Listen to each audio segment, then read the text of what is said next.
Hello, everyone, and welcome to Perspectiva Global Talks on Higher Education, a podcast by UNESCO ESOC.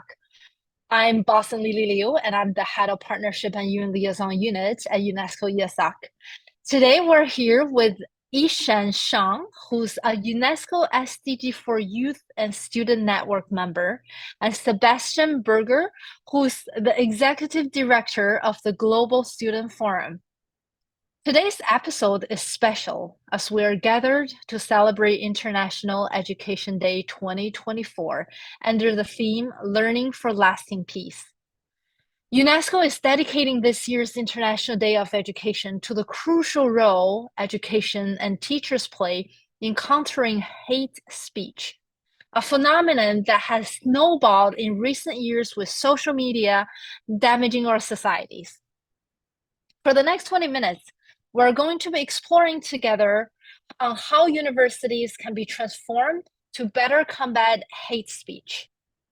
So if I may, let me start with you, Sebastian. And my very first question to you is, through your experience at Global Student Forum, working with different universities and students and teachers at those universities, how common is hate speech at colleges today? And what are the implications for youth, students, and the campus environment? Thank you very much, Lily, for the invitation and this question. If we look at our membership and the geographical coverage, but also from what we see and hear from our unions, hate speech on college and university campuses has become increasingly concerning, specifically when it comes to the targeting of racial, religious, and very, very often LGBTIQ plus communities. In the past few months, following the Hamas terror attack on the 7th of October and with the Israeli ongoing military response targeting Gaza, we have also seen a lot of appalling anti-Muslim rhetoric, but even more so in the higher education context, an unprecedented rise in anti-Semitism globally. And this spike of open hatred sadly often gravitates around leading universities, as I think many of the listeners are aware, especially those who followed the public US House of Representatives hearings with the Ivy League university presidents, of whom multiple have already resigned since then.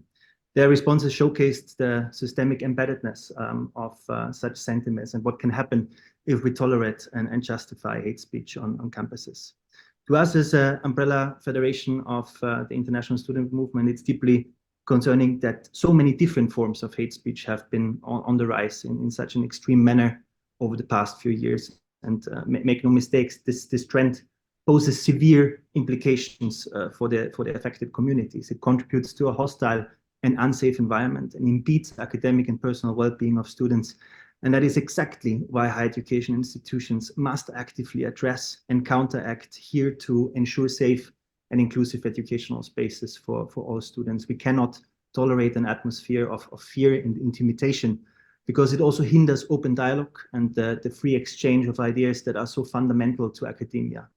Even more when certain communities are targeted, it creates a chilling effect, keeping people from entering university, making individuals feel unwelcome and marginalized. And that has a direct impact on the diversity of student bodies and the social mobility that higher education provides to young people. Thank you so much, Sebastian. And really, honestly speaking, it's not always a fortunate situation that we hear about how institutionally the space for young people, including students and other stakeholders within higher education, in actually protecting free speech and to go against hate speech and allow the basic human right in this space to flourish. So now I may move to Ishaan, that after hearing, what Sebastian explained from an institutional level, as an individual yourself, as an advocate for human rights and for, students' freedom at university level, how do you see universities can actively engage with students to develop conversations and awareness about the consequences of hate speech and the necessity of creating a respectful campus environment? Yeah, thank you so much, Lee, and thanks for having me on this episode. It's great to be here alongside Sebastian too. And I'm sure, as the same as with the Global Student Forum, but the UNESCO SDG4 network is a really diverse group of young people. And I think that's what we have to understand when we're talking about hate speech is that, young people as a demographic are not homogenous, but also hate speech is a violation of fundamental human rights, essentially, of those that sort of hate speech is being targeted towards. The violence, the hostility, the discrimination, the marginalization that is developed as a result of hate speech is profound, and it impacts an individual as well on a very sort of personal level. I think universities and higher education settings have a crucial role in convening power, in convening those sort of safe spaces to have conversations about, where is hate, what is sort of hate speech, and where is the line between freedom of speech and hate speech. This is a conversation that, we know the member states and the UN are having, but it's a conversation that also needs to be humanized in itself, right? At the end of the day, when we talk about hate speech, we're talking about targeted attacks on individuals, on groups of people, on communities, on livelihoods, essentially. So I think this convening power is really important. This is one of the fundamental roles that universities play. And also in a university setting, it's very unique insofar that you don't just have a certain age group of people. Conventionally, you don't have the 18 to 24-year-olds now in university settings, but it's very intergenerational, that space. And as times have evolved and as we've seen social media evolve and we've seen the damaging impact and the negative impact of social media as platforms to exacerbate sort of hate speech, we need to understand that intergenerational nature of coming together, of community building, of education around global citizenship, of cultural tolerance, of empathy, and these fundamental human values that are essentially what binds us all together. Universities have that power to convene those spaces. Having that diverse perspectives of young people from across the world with different backgrounds, different ideologies, is energetic. It's good to have in a room. It's good to embrace that because I think it's at the end of the day, it's learning that we're all on a path of learning, but also of unlearning too, and subsequent growth. So from our end, I think in particular is that universities have this role to play is the convening power role. And it's about encouraging young people to come into these spaces with an open mind and with an ability to understand that, there are things that we may say that may others may not agree with. And it's about engaging in that constructive dialogue and seeing where other people are coming from to build that culture of empathy and compassion towards each other. Thank you so much, Ishaan. It's very, very touching to hear you going from, the very set scenario of a targeted attack to how university can work together in really transfer the targeted attack into targeted support. And if I may, at this point, I want to give the floor back to Sebastian again and explore further from your experience and perspective on how do teachers, staff, and student organizations can actually support with this very general as well as targeted support to handle and to prevent hate speech on university campuses. I think Ishaan already raised some really important points, but I will try to add to that. I think that handling and preventing hate speech must be a collaborative effort carried out between students, faculty, administration, but also university leadership, because only like this we can create an environment that firmly rejects hate speech and promotes this diverse, equitable, enriching educational experience. I think that we all want to create. We as members of the academic community, it doesn't matter which part, which step of the ladder you're at, we all play a crucial role in setting the tone for our campus culture and can do so by promoting inclusivity and respect for different perspectives within the classroom, but also through the institution at large in terms of governance and the mechanisms you put in place. So from our point of view, creating this awareness and providing capacity building training on recognizing and addressing hate speech is quite essential. And that must also be done as part of the everyday curricula across different programs and faculties by focusing on discussions about tolerance, about understanding and the development of critical thinking and empathy among the student body, understanding each other, understanding each other's diverse context. And in this relation, student organizations often do play, but must play even more so a vital role. Our members do this quite efficiently, organizing events, workshops, awareness campaigns that celebrates diversity and trying to challenge stereotypes while promoting dialogue.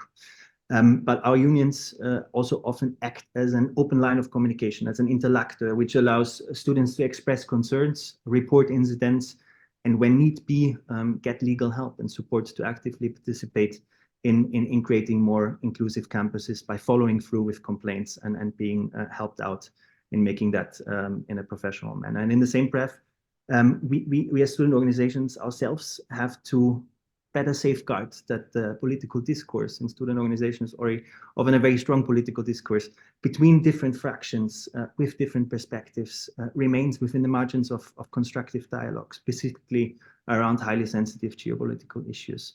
So a well thought through code of conduct and reporting mechanism is as much needed in the context of student organizations as it is prudent to have such in institutional environments, higher education institutions. Thank you so much, Sebastian, for really highlighting not only the role of student organizations can play in supporting with creating the safe environment, but also the support needed. And we sincerely hope that to our higher education stakeholders who are listening to this podcast, if there's anything that you actually see that you will be able to support, please jump on board, because we need collective efforts in moving this forward. And also, Sebastian, you raised a very important point, or a key word, on community. Because when we see the higher education community, we don't just see teacher, staff, and student organizations, or just on campus. We see it beyond.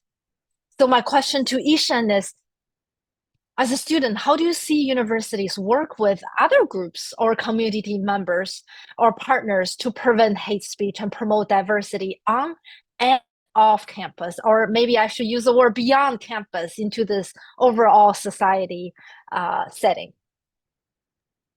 Yeah, well, echoing everything that Sebastian has said, and he's raised some really specific examples of interventions that are required in higher education settings. But I think that, as you just mentioned, we have to look at the community beyond, the educational setting itself. Also recognizing that in certain areas, take Afghanistan, for example, you have a whole demographic of people, women and girls, who are denied access to education settings.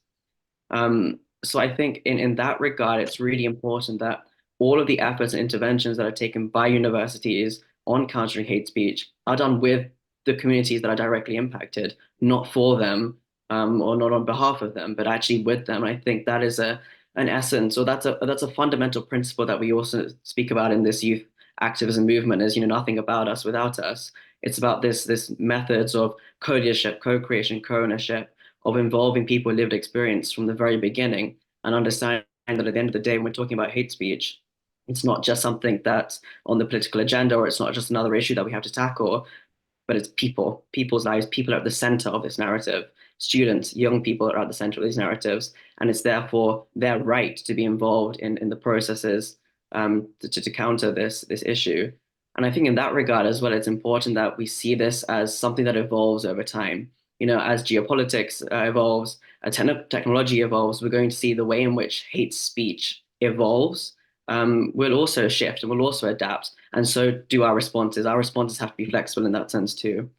And the only way that we can have that flexibility, that adaptability, is if it's people-centered and lived experience informed. I think that's the fundamental essence, is bridging what happens at the institutional level with the people who hold the power to make the decisions, and what's happening on the ground with people's genuine lived experience and their authenticity. Very, very enlightening. Thank you so much, Ishaan. And I totally agree with you. People are at the center of these narratives. People have a choice. They're not only affected, but they also have a power to make impact. So following what you just mentioned, let's make this podcast a takeaway for people to act on, to be at the center of action themselves. So a question to both of you to help our audience with some practical actions is that what are some of the realistic recommendations that you would like to make to institutions or individuals to make effectively to be able to effectively confront and eliminate hate speech while protecting free speech and academic freedom? I'll start with you, Sebastian, and hear from Ishaan. Well, first and foremost, I think it's crucial to establish clear and comprehensive policies that explicitly condemn hate speech while respecting at the same time, and that's often the balance, the principles of free expression. I touched on this before. Education and awareness programs play a key role. So mandatory initiatives for students, for faculty and staff that provide clarity to everyone on the consequences of hate speech and the importance of tolerance and inclusion, while also outlining legal boundaries of free speech clearly, emphasizing that hate speech goes beyond protected expressions and has also nothing to do with exercising academic freedom. A proven method is the facilitation of, and we've been just talking about this community dialogue and broader stakeholder conversations, but also bystander interventions, training which empowers individuals to actively counter hate speech, promoting a culture of solidarity and standing firmly against discrimination. And as the GSF, we lobby for the institutionalization of confidential reporting mechanisms for hate speech incidents within universities to enable the transparency that we talked about, also in line with swift action when and where needed. And I think that institutions in the same breath should also regularly assess the effectiveness of their prevention initiatives and adapt their strategies based on evolving challenges. You said it before, social media has brought a completely new dimension to the issue of hate speech, and universities cannot be slow to react to these trends. Overall, we want to see a zero tolerance approach coupled with transparency and accountability under the involvement of all relevant stakeholders, including student representatives. And I think many colleagues would agree that ultimately the goal is to strike in all of these measures this balance between free expression and creating the inclusive environment we search for. So it's not just about eliminating hate speech, but also concretely, we must aim at cultivating a campus culture that celebrates diversity and ensures the well-being of every member of the academic community.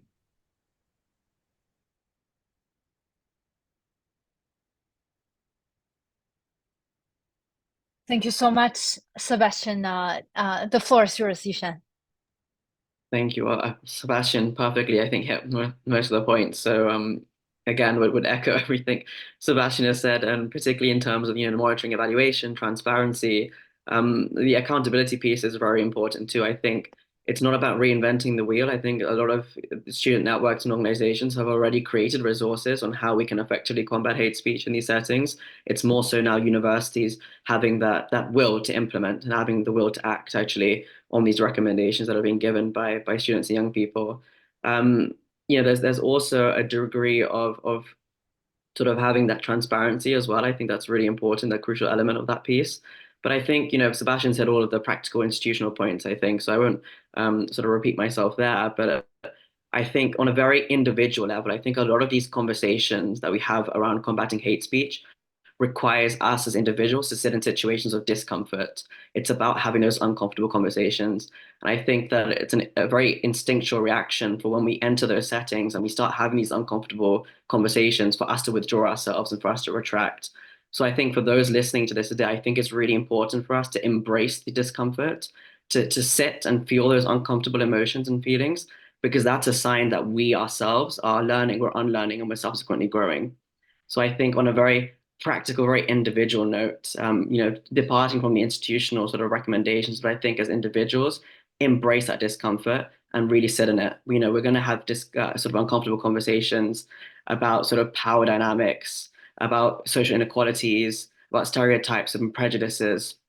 And these may be prejudices and stigmas that we hold and that we internalize. And I think that that's the first step, is embracing that discomfort, so that when you have these conversations about combating hate speech, it's more effective in the long term. And really, it just allows you to embrace that journey of learning together collectively and embracing other people and expressing those emotions that bind us together as human beings: empathy, compassion, and understanding.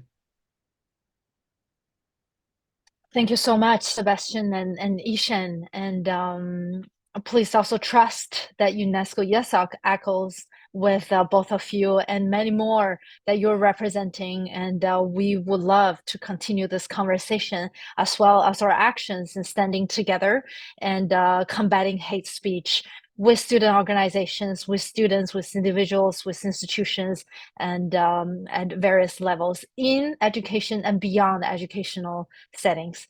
So thank you so much again for your insight and your time and your expertise regarding this transformation of higher education institution that should undergo to better combat hate speech.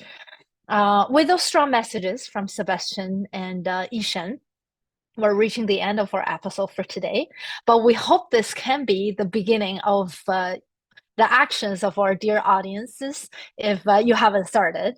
And thank you for everyone who tuned in. We hope you have benefited from this conversation. And if you want to hear more from UNESCO IESOC, please follow our organization through www.iesalc.unesco.org. To all our listeners, if you want to hear more from UNESCO IESOC or have suggestions for any possible future guests, feel free to send us a DM on our social media pages. We're available on Instagram, LinkedIn, Twitter, and Facebook. Thank you all again, and have a wonderful day.